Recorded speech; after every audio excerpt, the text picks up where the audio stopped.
اعوذ باللہ من الشیطان الرجیم بسم اللہ الرحمن الرحیم لا جناح علیکم ان طلقتم النساء ما لم تمسوهن او تفرضوا لهن فریضہ ومتعوهن على الموسع قدره وعلى المقتر قدره متاعا بالمعروف حقا على المحسنین وَإِن طَلَّقْتُمُوهُنَّ مِن قَبْلِ أَن تَمَسُّوهُنَّ وَقَدْ فَرَضْتُمْ لَهُنَّ فَرِيضَةً فَنِصْفُ مَا فَرَضْتُمْ إِلَّا أَن يَعْفُونَ أَوْ يَعْفُوَ الَّذِي بِيَدِهِ عُقْدَةُ النِّكَاحِ وَأَن تَعْفُوا أَقْرَبُ لِلتَّقْوَىٰ وَلَا تَنسَوُا الْفَضْلَ بَيْنَكُمْ إِنَّ اللَّهَ بِمَا تَعْمَلُونَ بَصِيرٌ حَافِظُوا عَلَى الصَّلَوَاتِ وَالصَّلَاةِ الْوُسْطَىٰ وَقُومُوا لِلَّهِ قَانِتِينَ صدق اللہ العظیم۔ سامعین کرام، سورۃ البقرہ کی آیت نمبر 236 سے لے کر 238 تک آپ کے سامنے تلاوت کی ہے۔ 3 آیات ہیں اور 3 ہی پیغامات ہیں۔ پہلا یہ ہے کہ اگر تم عورتوں کو طلاق دو اور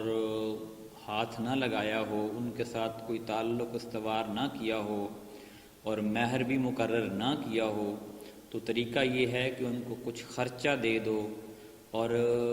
احسن طریقے سے ظاہرہ ایک عورت جب آپ کے ساتھ نکاح میں بنتی ہے، آپ کے ساتھ ایک نام لگتا ہے اس کا، تو اس کا کچھ نہ کچھ تو معاشرے میں حرج ہوتا ہے جب وہ نام ٹوٹتا ہے۔ تو اس لیے اللہ تعالیٰ نے مرد کی یہ ذمہ داری لگائی ہے کہ اگر عورت کو اگرچہ رخصتی سے پہلے ہی طلاق دے دی ہے تو پھر بھی اسے کچھ نہ کچھ دے دے اور جتنی اس کی وسعت ہے اس کے مطابق دے۔ اگر اللہ تعالیٰ نے اچھا نوازا ہوا ہے تو اس کو اچھے طریقے سے دے، تاکہ دونوں خاندانوں کے درمیان محبت ہو، دونوں خاندانوں کا ایک دوسرے کے اوپر احترام قائم رہے۔ اسلام میں قوانین کی پاسداری کے ساتھ ساتھ احسان کے بارے میں اللہ تعالیٰ بعض اوقات اکثر اوقات جو فرماتے ہیں کہ احسان کرو ایک دوسرے کے اوپر، کیونکہ ہر مسلمان دوسرے مسلمان کے لیے قربانی کا باعث بنے، اس کے لیے ہمدردی ہو اس کے ذہن میں، اور اس کے لیے اس سیکریفائس کرنے کا جذبہ ہو، پھر ہی معاشرہ حسن کی شکل اختیار کر سکتا ہے۔ دوسرا پیغام یہ ہے کہ اگر تم انہیں چھونے سے پہلے ہی طلاق دے دو اور تم ان کے لیے مہر مقرر کر چکے ہو، پہلے پیغام میں یہ تھا کہ مہر اگر آپ حق مہر مقرر نہیں کیا، اور دوسرے میں یہ ہے کہ آپ نے چھونے سے پہلے طلاق دے دیا لیکن حق مہر مقرر ہے، تو جو مقرر کیا ہے اس کا نصف جو ہے وہ انہیں دے دینا چاہیے۔ ہاں اگر وہ عورت خود معاف کر دے تو کوئی حرج نہیں، اگر وہ عورت معاف نہ کرے تو نصف دے دینا چاہیے، اور اگر مرد کو اللہ تعالیٰ نے استطاعت دی ہے تو پورا حق مہر دے کر احسان بھی کر سکتا ہے اس کے اوپر، اور اس طریقے سے معاشرے میں ایک محبت اور ہمدردی شفقت کا جو رشتہ ہے وہ قائم ہوتا ہے۔ تیسری بات یہ کہ یہ جو تمام کام ہیں کہ ایک دوسرے کے اوپر احسان کرنا، ایک دوسرے کی رنجش سے بچنا، ایک دوسرے کی بد دعاؤں سے بچنا، اس کے کسی کے اوپر ظلم نہ کرنا،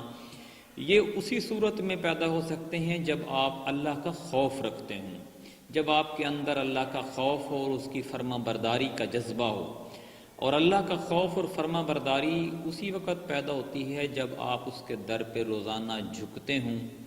اس لیے فرمایا کہ تمام نمازوں اور خاص طور پر درمیان والی نماز کی پابندی کیا کرو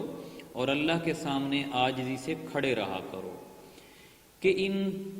طلاق کے قوانین، نکاح کے قوانین کے ساتھ بیچ میں ایک آیت جو اللہ تعالیٰ نے نماز کی کہی اور بالخصوص نماز وسطیٰ کی، وہ اس لیے کہی کہ آپ اللہ کی فرما برداری میں رہیں،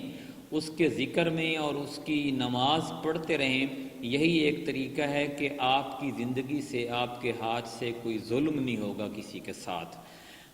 5 وقت کی نماز ہر مسلمان پر فرض ہے، اور وہ نماز کے ذریعے سے دوسرے مسلمانوں کے لیے ایک خیر خواہی کا جذبہ اپنے دل میں پیدا کرتا ہے۔ ظاہر ہے ایک انسان جس کو اللہ نے بنایا ہے، اگر وہ اپنے خالق کا فرما بردار نہیں ہوگا، اپنے خالق کا نمک حلال نہیں ہوگا، تو وہ بندوں کے ساتھ بھی فرما برداری اور نمک حلالی نہیں کر سکتا۔ اللہ تعالیٰ سے دعا ہے کہ ہمیں قرآن پاک کو سمجھنے اور اس پر عمل کرنے کی توفیق عطا فرمائے۔ جزاک اللہ۔